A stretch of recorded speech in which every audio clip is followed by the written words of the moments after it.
different talks now. Nita is able to name or label relationality, like Ruma for Brazil, or Uruguay, or Ubuntu for Southern Africa, something like that. You'll have label or name of relationality that represent certain geographical site in order to distinguish them from the dominant ones, mostly we call it Western cosmology, Christianity, or state of nature, liberalism, law of nature. And then we have Michelle talking about relationality that cannot be named. Right? It's in our daily life. You have to be conscious of it, and then when you practice it, and somehow you try to encourage other people to do the same. So we began to share our practice and become nurturer of each other. These are two different ways to approach relationalities. But I think in the literature, most of the time we see the kind of discussion that rely on specific term or label or name that allows you to speak, enable you to compare. So if you want to compare different relationality, then you have label, you have names. But the disadvantage, of course, is that once you do that, you create new binaries, as if Ubuntu represents South Africa. So everyone in South Africa subscribe to Ubuntu, and no one else does that outside South Africa. And this, of course, is useful for us to remind the dominant relationality we have learned from the literature is really not the reality. So we learned that. But then the disadvantage of relationality that is no name is that you cannot compare. You have just to practice. You have to preach this face to face, and then that spread very slowly. As a matter of fact, can be easily contained and suppressed by relationality with name, especially those relationality promoted by the mainstream literature. So I think it is important still to have some kind of a label, some kind of a name, but then we have to be very conscious about the drawbacks of giving names to relationality, especially when we try to use geographical site to go with specific relationality. That, like I said, just create new binaries. So what I want to argue from my very latest thought is that all relationality, all cosmological beliefs have to expand whenever there is encounter with those who do not share the same cosmological belief. If you cannot expand, if you not include those strangers into your current existing cosmological belief, then this belief is no longer natural. And then the legitimacy that this belief creates for us in our daily life will collapse. So it's almost inevitable. All cosmological belief expands when there is encounter with people who do not share that cosmological belief. But in order to expand, in order to include strangers, you have to learn, you have to know what those strangers, where those strangers come from, what their lives like, how to make sense of their being different. In that process, we really have to unlearn ourselves. Otherwise, we will have no way to include the others, those strangers, in ways the strangers can accept. At the same time, strangers will also do the same thing to us. They will have to unlearn in order to know what we are doing and make sense of what we're doing in their relational or cosmological belief. And this kind of mutual this kind of interaction seems to be is very important to understand how specific relationality change and adapt. So it would become problematic to say Ubuntu representing South Africa without paying attention to how Ubuntu has already influenced people living everywhere in the world. Or as a matter of fact, people who have this cosmological belief are able to detect the practice of Ubuntu in many other communities which are not conscious of. They're actually practicing a similar philosophy because their cultural preparation lead them into different cosmological configuration or cosmological belief and interpret things differently. So they ignore or neglect. They actually in their daily life practice relationality that's already been recognized or named elsewhere in the world. So I think it's important, first of all, to realize all cosmologically necessary and naturally expand. And they have to coexist. If they cannot coexist, then expansion failed. Right? But expansion doesn't mean conquer. If you conquest the other side, the expansion would also fail because the other side will not accept that.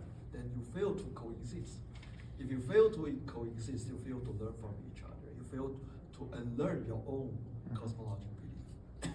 So coexistence sometimes is not always beautiful, but even confrontation as a way of coexistence still have to make sense to all of us. And in order for strangers to come together to interact and to interact through patterns, and then new relationality will come up, and then new learning, new process of learning and learning will take place.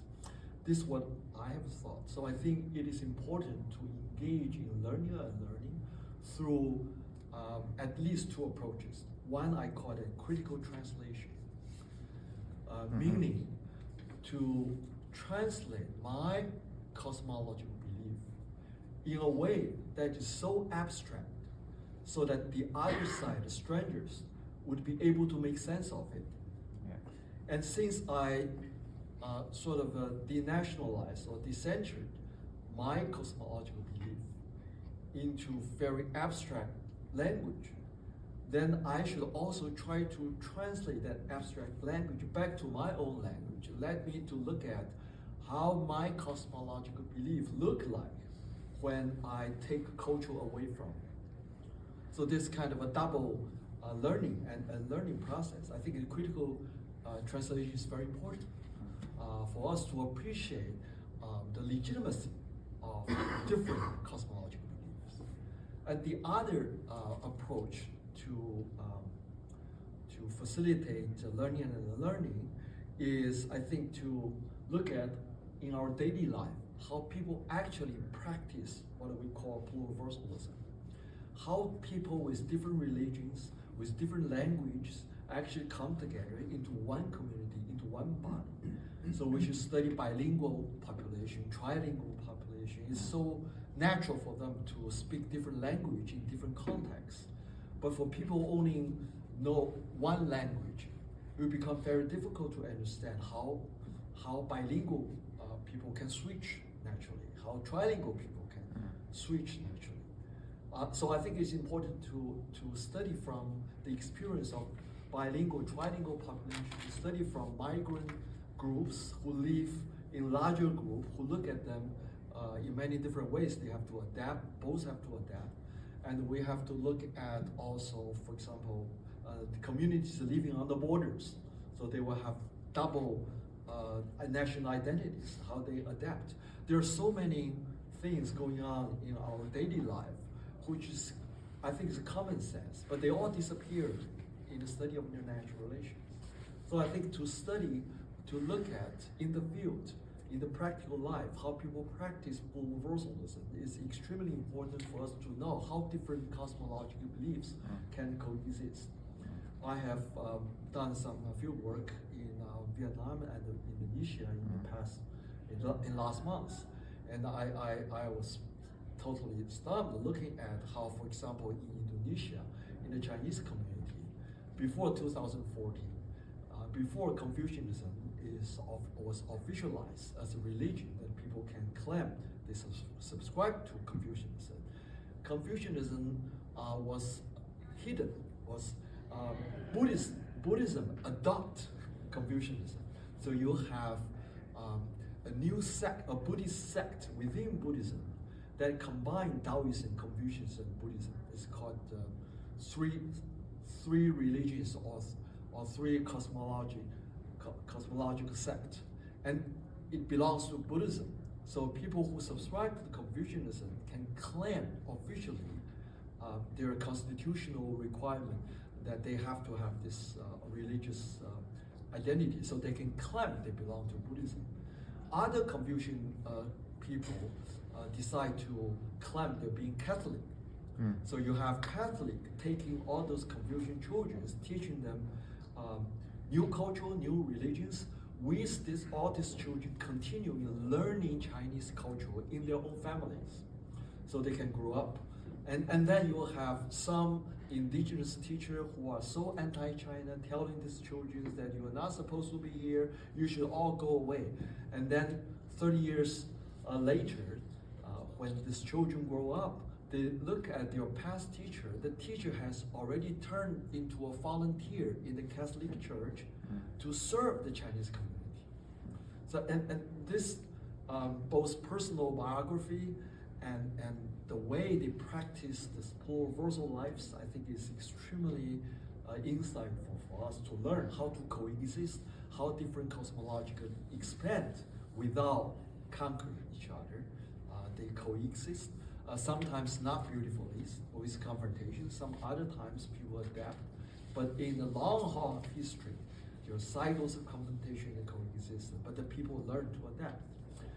I think this is important for us to go beyond geographical representative of specific relationality, while at the same time allowing relationality to continue carrying its name and label for people to identify with the content, of course, changing and evolving all the time through learning and unlearning. And finally, I want to say one thing about my own research on Chinese relationality. I think it's interesting to see how Chinese foreign policy trying to demonstrate how China can be welcomed and accepted in the global south by providing material benefits and trying to demonstrate to the global north that China has been welcomed and accepted by the global south. But Chinese international theories, I may be wrong, but as I read them, I feel that all the Chinese international theories is trying to get China accepted in the global north. And the reason that China win some kind of status in the global north probably is because they are able to contribute to the growth and strength of relationality in the global south. But then when they face the global north, or when they try to theorize their own foreign policy and international relations, they seem to neglect their capability to relate to the global south. Rather, they trying to sell themselves in the global north. So you'll have Chinese international relation practice in a very pluriversal way, trying to adapt to different geographical sites in the global south, on the one hand. And then on the other hand, you have Chinese international scholars trying to develop international theory and trying to get China accepted and respected by the global north, which I think is it's ironic and I should be changed. And that's my reflection when I read Chinese international history in my own research. So basically, this is what I want to say. I think all cosmological belief and relationality has to expand when they encounter strangers. Through learning and unlearning, eventually this will happen to everyone, empirically and practically. And consciously, we should do that through critical translation and the studying of daily practice of pluriversalism. Thank you very much.